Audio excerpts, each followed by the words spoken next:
encore confiance, nous devons simplement, en tout cas, lever l'état de siège.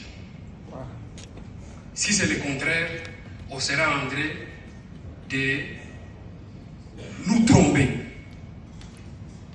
Agitant président, le professeur Joly a dit une chose, que l'état de siège n'est pas la seule riposte constitutionnelle pour ramener la paix. Et quand je lis les documents ici, on nous remet dans l'histoire qu'en 2013, on avait mis hors d'état de nuire le M23, alors que nous étions dans un état normal. Mais il faut bien évidemment, comme nous sommes une commission, formuler des recommandations. Et chers collègues de cette commission ici, nous ne devons pas prendre les argumentaires qui ont été développés ici comme des paroles d'évangile. On doit les remodifier et les adapter à la réalité actuelle. Les élections approchent. Nous allons voter les députés provinciaux. Et ne vous en faites pas.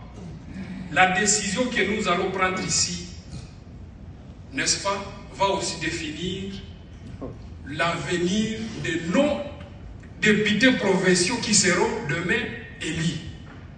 Ça ne sera pas intéressant qu'on élise les députés et puis après l'élection, ils se retrouvent encore à congé.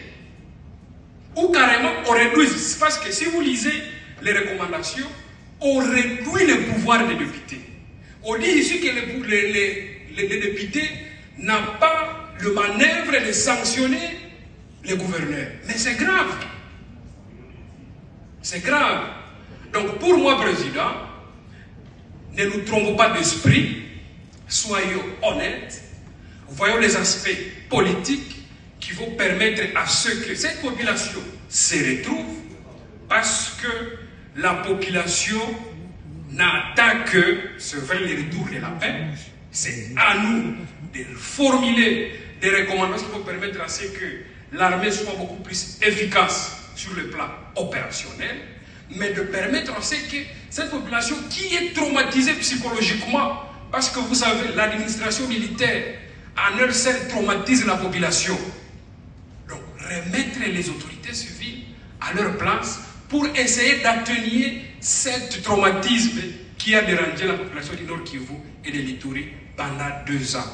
On égorge, encore on ajoute les traumatismes, ça n'est assez, j'ai dit.